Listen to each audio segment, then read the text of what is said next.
Alrighty. Hello. And today I am going to go through the same structure again. First question, what did I do well today? Today, I still spent the same amount of time in Delhi for being productive on my studies, but I did get a lot done. I'm basically almost done typing my notes for Instagame.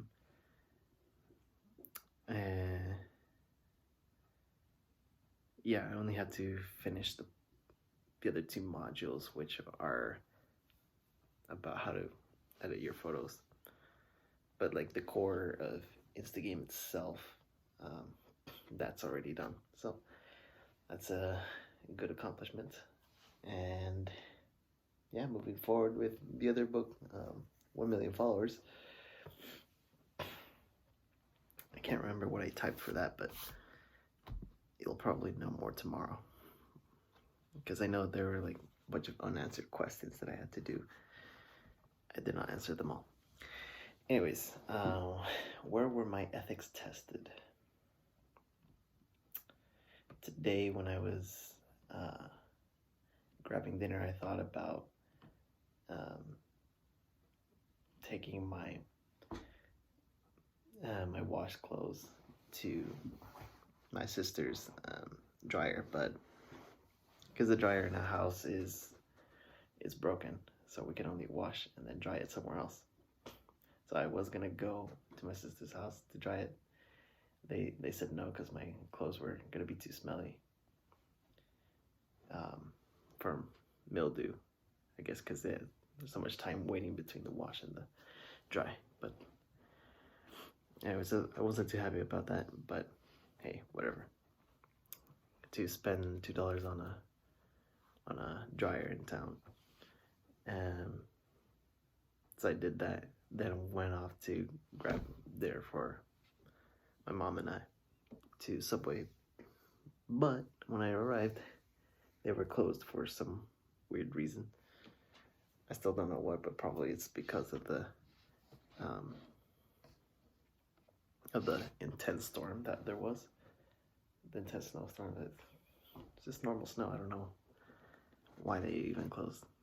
Anyways, that pissed me off. So two things that kind of just messed up my expectations for my plans. Didn't really settle down until maybe after dinner. It's quite a while. But anyways, during that whole time, I knew I was just being overly dramatic about everything, but at the same time, just feeling frustration for plans not working was so intense that I was completely involved in it. So you could say I failed my ethics test today. But I mean, afterwards it settled down and just went about my own time.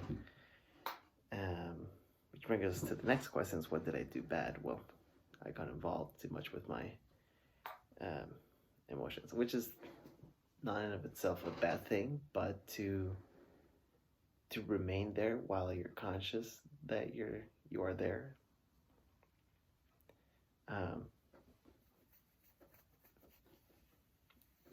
Personally, it's just kind of dumb.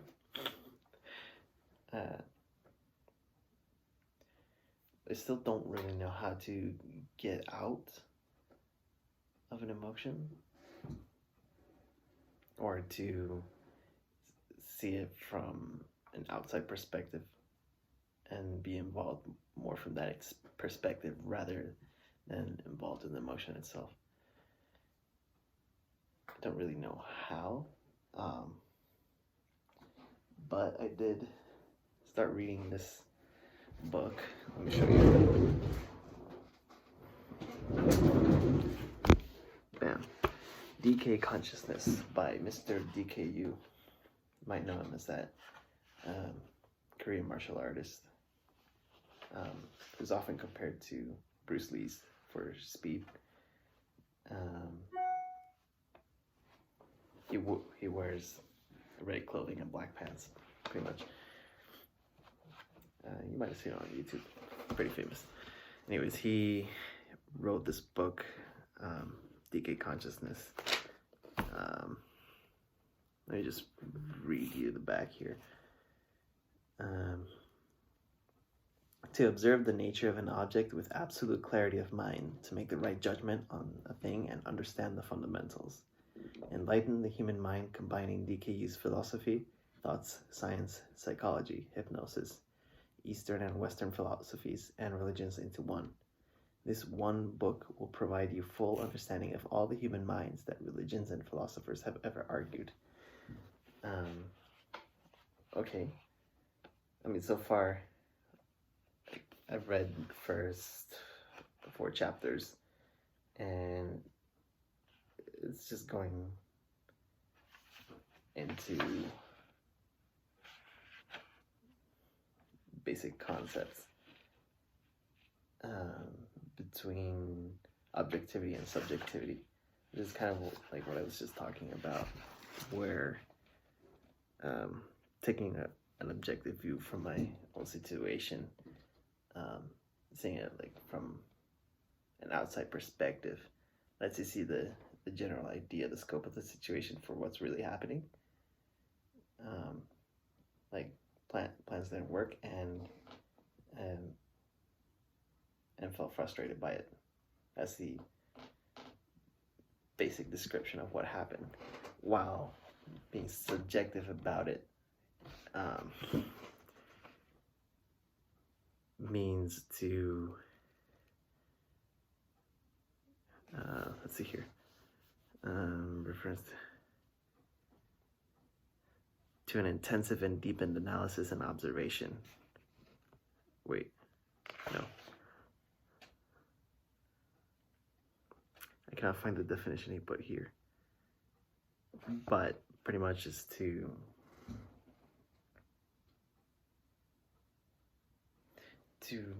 subjective means to really go into detail and be very personal about it. Like the higher degree of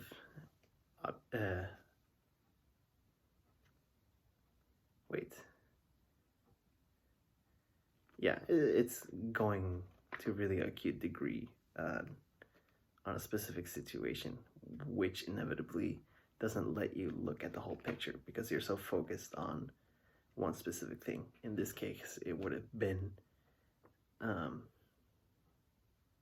involving myself with the emotion itself of frustration.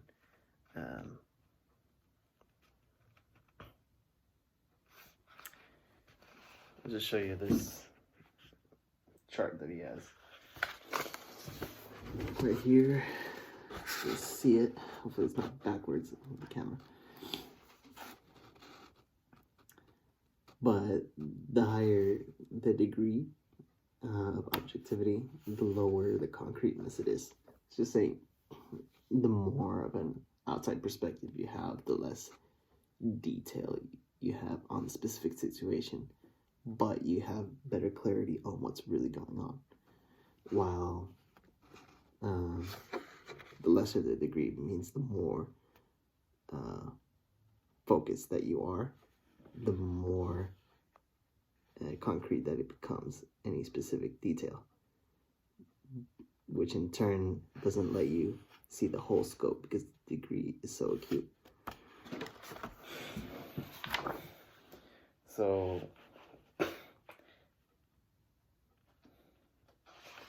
basically what he's talking about here, I'll just read you this paragraph that he wrote.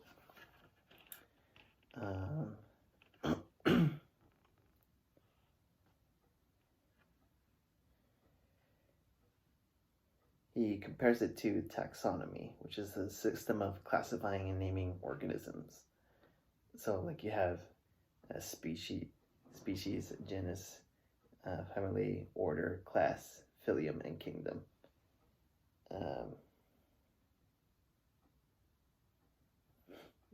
So he says here, take human beings, for example. Species can be likened to a human being with individual characteristics and a specific name and appearance. Genus is equivalent to a peer group that shares blood, such as brothers and sisters. Family corresponds to their family, order to relatives from close or distant families, class to a region where people with the same family names live together.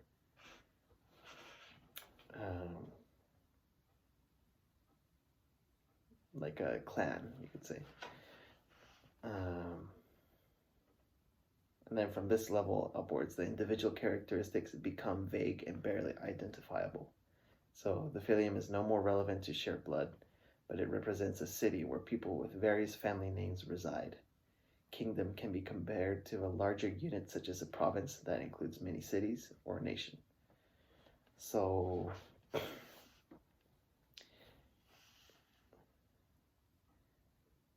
what he's suggesting here is to be able to have an objective, you have to go beyond individual characteristics up to the phylum level, pretty much.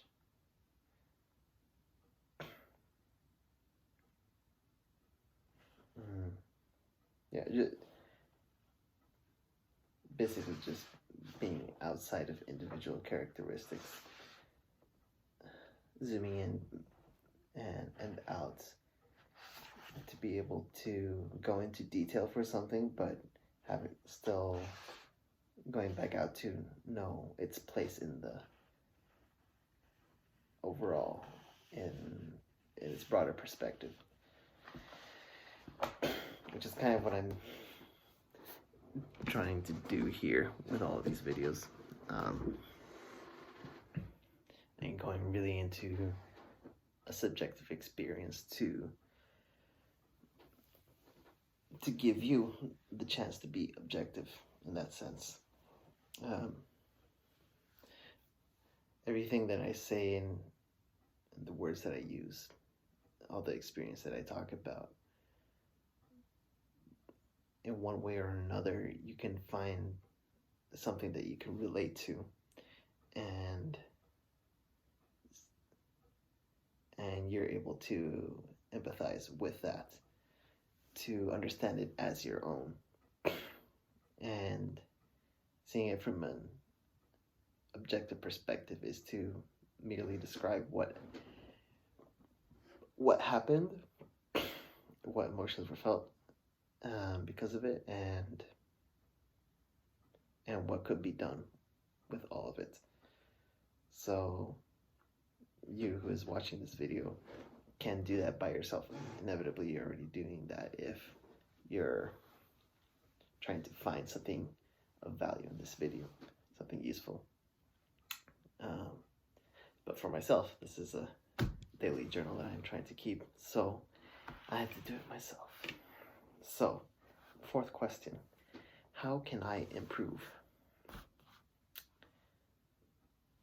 Well, that is a very good question.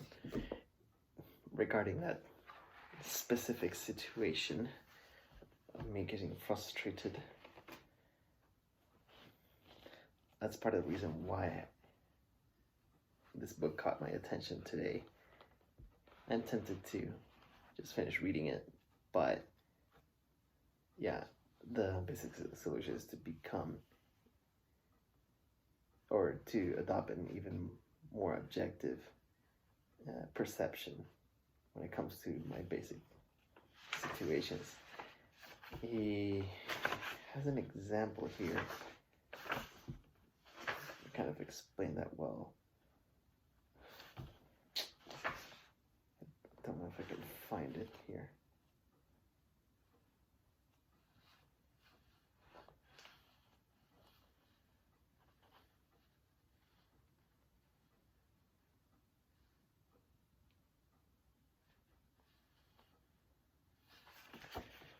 I can't find it, but he used the example of your dog dying. So you can feel sad, distraught, overall emotional about it. But if you were someone else seeing their friend whose dog has died, then you would say, oh, it's just another dog, or not even a friend, just seeing a random stranger on the internet talk about their problems, you say, oh, it's just a guy with some problems. There is no real involvement there. And if we're able to do that with ourselves, then all the negative emotions that we have when we're extremely subjective about something tend to disappear the more objective that we get. So it's not to say that we shouldn't be subjective for the death of a loved one, but it's to be able to go back and forth so as to not be affected by it more than necessary. How much is necessary, I do not know. But it's kind of like what the Stoics were talking about when the father of your friend dies and they're mourning, and you tell to them, well, death is just a part of life. But the real question comes is that when your own father dies, are you able to keep that same attitude?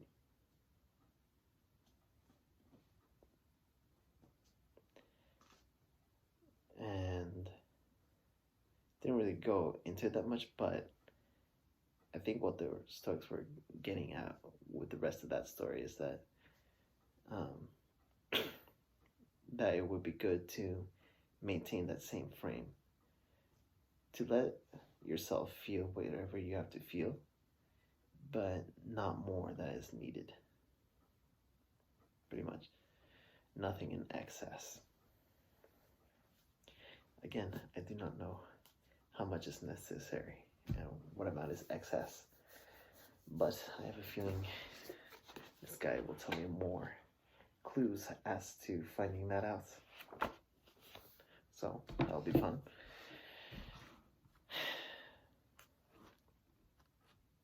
Yeah, I guess that's the update for today. So talk to you tomorrow, and hopefully we have some more exciting news. So toodaloo.